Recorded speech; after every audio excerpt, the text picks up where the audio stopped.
దేవుడు మనకు రాయించినటువంటి గ్రంథములోని మాటల విషయంలో మనం తీవ్రంగా ఉండాలి. దేవుని వాక్య విషయములో మనం సీరియస్గా ఉండాలి. నేను చెప్తున్నా, దేవుని మాటల్ని తీవ్రంగా పరిగణించి సీరియస్గా తీసుకొని ఆ మాటల్ని ఫాలో అవటానికి నువ్వు ఎంత తీవ్రంగా ఉంటావో వాటి నెరవేర్పు కూడా అంత తీవ్రంగా ఉంటుంది నీ విషయంలో. సౌలు అన్నాడు, అమాలేకీయులను హతం చేశాను, నీ దేవుడైన యెహోవాకు బలి ఇవ్వటానికి ప్రజలు క్రొవిన వాటిలో పశువులలో కొన్నిటిని తీసుకొచ్చారు, అంతే, దేవుడికి బలి ఇయటానికి తప్ప ఇంకేం లేదు, దేవుడు చెప్పినవన్నీ చేశాను అని సమూయేలుతో అంటే సమూయేలు ఒక మాట అంటాడు, బలి అర్పించుట కంటే సమీపించి మాట వినుట శ్రేష్టము. ఒకడు యెహోవా తాను చెప్పిన మాటను విని విధేయతను చూపుటను బట్టి సంతోషించినట్టు దేవుడు బలిని బట్టి సంతోషపడతాడా? ఒరే పిచ్చోడా, 100 బలులు ఇచ్చినా వాటిని లక్ష్య పెట్టాడురా. మరి దేన్ని లక్ష్య పెడతాడంటే ఆయన మాటలు నువ్వు ఎంత విన్నావో, ఎన్ని తీవ్రంగా తీసుకున్నావో వాటిని బట్టి దేవుడు నిన్ను మెచ్చుతాడు. దేవుడు చెప్పిన మాటల్ని తీవ్రంగా తీసుకోకుండా దేవుని మాటల్ని బేఖాతరు చేసి పెడచెవిన పెట్టి నువ్వు ఏం చేస్తే మాత్రం లాభం ఏంది?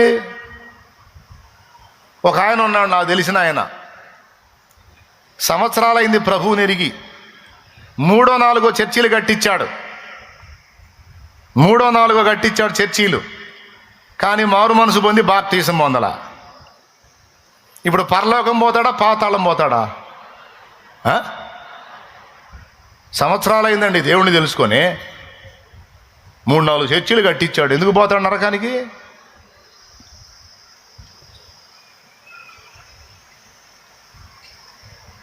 మీరు చెప్పండి, పోతాడా పోడా? పోతాడా పోడా? నువ్వే చర్చి కట్టిలా, ఆయన పెట్టినట్టు లక్షలు నువ్వేం పెట్టలా, కోట్లు నువ్వేం పెట్టలా, కానీ దేవుడు చెప్పిన మాట విని మారు మనసు పొంది బాప్తీసం పొందావు, నువ్వు పోతావా పోవా? ఇప్పుడు ఏది ఇంపార్టెంట్ చూడండి, ముందేది? పాస్టర్ గారు, నేను 4 చర్చిలకు హెల్ప్ చేశాను పాస్టర్ గారు, దేవుడు నన్ను ఇంకా ఆశీర్వదిస్తే ఇంకొక 10 చర్చిలు కట్టిద్దాం అనుకుంటున్నా, చేయండి, మా కోసం ప్రార్థన చేయండి.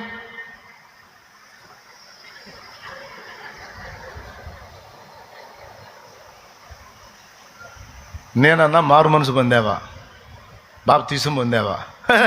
అయ్యా అది తర్వాత అవన్నీ తర్వాతలేండి. కడుపులో మండిపోయింది నాకు. దేబ్రే మొహోడా, ఇట్ట కాదురా, ఇట్ట కాదు, దించి ముందు ఏం చెప్పాడు అది చేయాలరా దేబ్రే మొహోడా అని మనసులో అనుకొని బయటకు అనలేదు, అంటే అల్లాడిపోతాడుగా. ఇవన్నీ ఎన్ని చేసినా నువ్వు మారు మనసు పొంది పాపక్షమాపణ నిమిత్తం బాప్తిస్మం పొందకపోతే నువ్వు 100 చర్చిలు కట్టించావని నిన్ను వదిలిపెట్టాడు, జాగ్రత్త అని చెప్పా.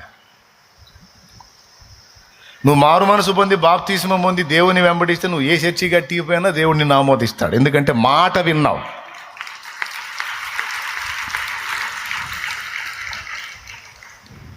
దేవుని మాటలను తీవ్రంగా తీసుకోవటం అనేది మనం గుర్తుపెట్టుకోవాలి. దావీదు ఎందుకు నచ్చాడు, సౌలు ఎందుకు నచ్చలా? దావీదుకి సౌలుకి ఒక్కటే తేడా, సౌలేమో దేవుని మాటల్ని తేలిగ్గా తీసుకుంటాడు, ఆయన దగ్గర ఉన్న దరిద్రం అది. దావీదు దగ్గర ఉన్న గొప్పతనం ఏంటంటే దేవుని మాటల్ని తీవ్రంగా తీసుకుంటాడు. దేవుని మాటల్ని, దావీదును చంపుదామని వెంటాడుతున్నాడు సౌలు, తప్పించుకు తిరుగుతున్నాడు, కొండల్లో అడవుల్లో తిరుగుతున్నాడు దావీదు. 2 సార్లు దావీదుకు చిక్కేటట్టు చేశాడు సౌలుని. తనను చంపాలనుకున్న వాడినే చంపే ఛాన్స్ 2 సార్లు వచ్చింది దావీదుకి. దావీదునే వెతకడానికి వచ్చి అరణ్యంలో పండుకున్నాడు సౌలు ఒక నైటు. వాళ్ళు అడవుల్లో తిరిగి తిరిగి ఆ సైనికులు కూడా సాలిపోయి మొత్తం నిద్రపోతున్నారు.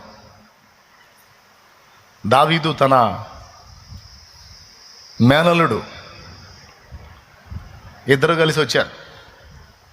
వస్తే అందరు నిద్రపోతున్నారు. సౌలు రాజా, నన్ను చంపడానికి వచ్చావా? ఇప్పుడు నిన్ను చంపడానికి నాకు అవకాశం వచ్చింది. ఈ నిద్రలోనే నీకు గొంతు కోస్తే ఏం చేస్తా అనుకుని ఆయన చేయలే. ఆ పని చేయలే. ఆయన వస్తువులు కొన్ని తీసుకొని పోతాడు. తీసుకొని దూరంగా పోయి కొండ ఎక్కి అప్పుడేస్తాడు కేక. సౌలుకు పరివారం కాపలాగా ఉన్న వాళ్ళని పిలుస్తాడు. ఒరే నిద్రమోహళ్ళారా, ఇంతేనంటారా రాజును కాపలా కాసేది? ఇంతేనంటారా రాజుకు ప్రొటెక్షన్ ఇచ్చేది? ఖచ్చితంగా మీరు మరణపాత్రులు.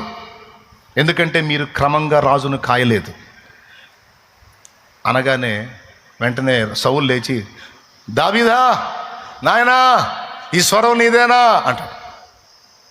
దావీదు, రాజా నువ్వెందుకు నన్ను ధరుముతున్నావు? నీ పక్షాన, ఇశ్రాయేలు పక్షాన గొల్యాతు మీదికి పోయి వాడిని గాజేసి నీకు జయం తీసుకొచ్చా. నీకు రాజ్యానికి మేలే చేశా కానీ కీడు చేయలా. మిన్నల్లి లాంటోడిని, ఒక చిన్న పిట్ట పక్షి లాంటోడిని. నువ్వు రాజువి, నేను ఒక పిట్ట లాంటోడిని, నన్ను ధరుముతావా నువ్వు? ఏమయ్యా, ఈరోజు యెహోవా నిన్ను నా చేతికి అప్పగించెను. ఆయనను యెహోవా అభిషేకించిన వాని ముట్టకూడదని నేను నిన్ను ముట్టలేదన్నాడు. దేవుని వాక్యం నాకు తెలుసు, వాక్యములో ఉంది యెహోవా అభిషేకించిన వాని ముట్టకూడదని. ఆ మాట నేను తీవ్రంగా తీసుకున్నా. తీసుకోకపోతే నిన్ను గాజేసేవాడిని. ఎందుకంటే నా ప్రాణం తీయటానికి వెతుకుతున్నావు కనుక నువ్వు నా ప్రాణ శత్రువువి. కాబట్టి శత్రుశేషం దేవుని వాక్యం ఒప్పుకోలా. అభిషిక్తుని ముట్టొద్దని ఉంది కనుక నిన్ను ముట్టలేదు. ఇదిగో నీ వస్తువులు నా దగ్గర ఉన్నాయంటే సౌలుకు మైండ్ పోయింది. నిజంగానే చూస్తే ఆయన వస్తువులు ఆయన దగ్గర ఉండవు.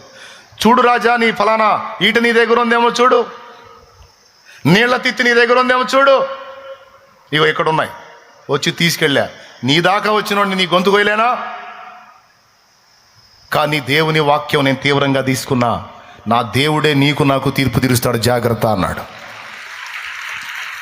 నేను దేవుని వాక్యానికి భయపడ్డా, నా పక్షం దేవుడు తీసుకుంటాడు. నువ్వు దేవుని వాక్యాన్ని భయపడట్లా, వాక్యాన్ని మీరు అడుగులేస్తున్నావు, జాగ్రత్త. దేవుడు పూనుకుంటాడు, దేవుడు జడ్జి చేస్తాడు, బలవుతావు, జాగ్రత్త అని వార్నింగ్ ఇచ్చాడు. అప్పుడు సౌలు అంటాడు, నాయనా దావీదా, నువ్వు నాకంటే నీతిమంతుడవు, యెహోవా నిశ్చయముగా నిన్ను ఆశీర్వదించును, నీవు రాజు అవుతావు అంటాడు. అట్లా 2 సార్లు సౌలుని దావీదు చేతికి అప్పగించిన.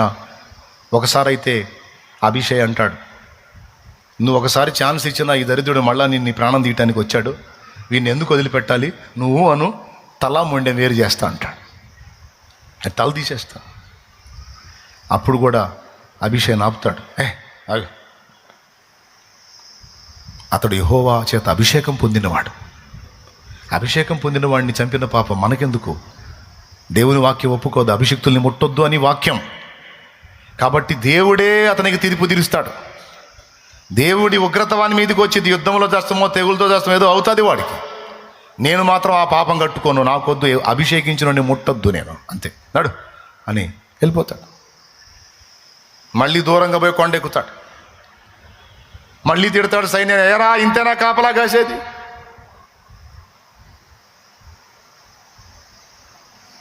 వాళ్ళు ఎగుస్తారు, రాజు నిద్రపోతున్నాడు, ఎవడరా నువ్వు డిస్టర్బ్ చేస్తున్నావు? రాజు కాదురా, మీరు నిద్రపోతున్నారు.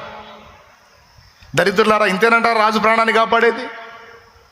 అంటే మళ్ళీ ఆయన లేపుతాడు, నాయనా దావీదా, ఈ స్వరం నీదేనా అనుకుంటా. దావీదు కనపడ్డప్పుడల్లా నాయనా దావీదు అంటాడు, కనపడినప్పుడేమో చంపడానికి దేవులాడుతూ ఉంటాడు.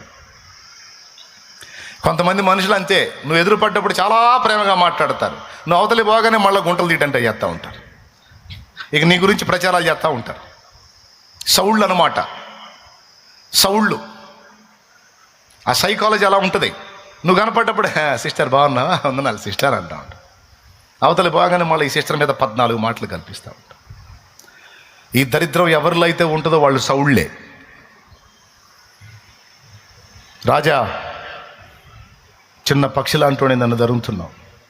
ఇదిగో ఈ మారు కూడా యెహోవా నేను నా చేతికి అప్పగించాను. యెహోవా అభిషేకించిన వాడిని ముట్టకూడదని నేను నిన్ను ముట్టలేదు.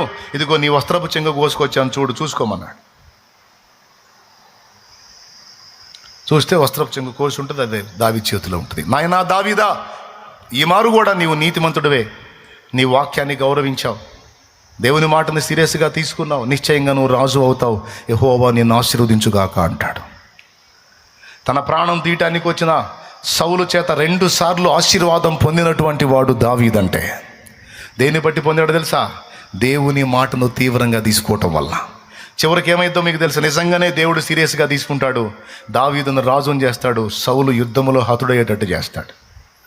ఇక్కడ మీకు ఏం అర్థం కావాలని చెప్పానంటే, దేవుని మాటల్ని తీవ్రంగా తీసుకునే వాళ్ళని దేవుడు సీరియస్గా తీసుకుంటాడు. దేవుని మాటల్ని బేఖాతరు చేసి ఎన్ని చేసినా దేవుడు వాటిని యాక్సెప్ట్ చేయడు. కాబట్టి ఇప్పుడు పాయింట్ నెంబర్ 1లో మీకు ఏం అర్థం కావాలంటే, దేవుని మాటల్ని తీవ్రంగా తీసుకునే విషయంలో మనం జాగ్రత్తగా ఉండాలి. నువ్వు మారు మనసు పొందు, పాప క్షమాపణ నిమిత్తం బాప్తిస్మం పొందు అని దేవుడు చెప్తే కొంతమంది ఆ మాటలు తీవ్రంగా తీసుకోరు. దేవుని మాటలు తీవ్రంగా తీసుకోవాలి.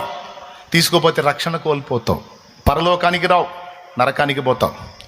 ఇందాక నీ పక్కన ఉన్న వాళ్ళందరూ ప్రభు బల్లలో చేయేశారు, యేసు శరీర రక్తాల్లో చేయేశారు, కానీ నువ్వు కింద కూర్చున్నావు. నీకు ఇవ్వాల బల్ల. ఎందుకో తెలుసా? నువ్వు ఇంకా పాపాలు కడుక్కోలా, పాపిగానే ఉన్నావు. అవి కడుక్కుని పరిశుద్ధపరచబడితే అప్పుడు నీకు కూడా ఆయన శరీర రక్తాలు వస్తాయి. నా శరీరమును తిని నా రక్తము త్రాగువాడే నిత్య జీవం గలవాడు అన్నమాట అప్పుడు నెరవేరిద్ది. ఆయన శరీర రక్తాల్లో నీవు నేను పాలివారం కావాలంటే ముందు మారు మనసు పొంది పాప క్షమాపణ నిమిత్తం బాప్తిస్మం పొందాలి. ఎంతమందికి అర్థమైంది? నువ్వు అది చేయకుండా ఇక మిగిలిన ఎన్ని చేసినా కుదరదు. బలులు అర్పించుట కంటే సమీపించి మాట వినుట, చెప్పండి అందరూ, శ్రేష్టం. కాబట్టి దేవుని మాటల విషయములో మనం తీవ్రంగా ఉండాలి. దేవుని మాటలు నెరవేర్చే విషయంలో మనం తీవ్రంగా ఉండాలి. అర్థమైందా మీకు? ఇంకా మీలో ఎవరైనా మారు మనసు పొందకపోతే పొందండి, బాప్తిస్మం పొందకపోతే బాప్తిస్మానికి సిద్ధపడండి.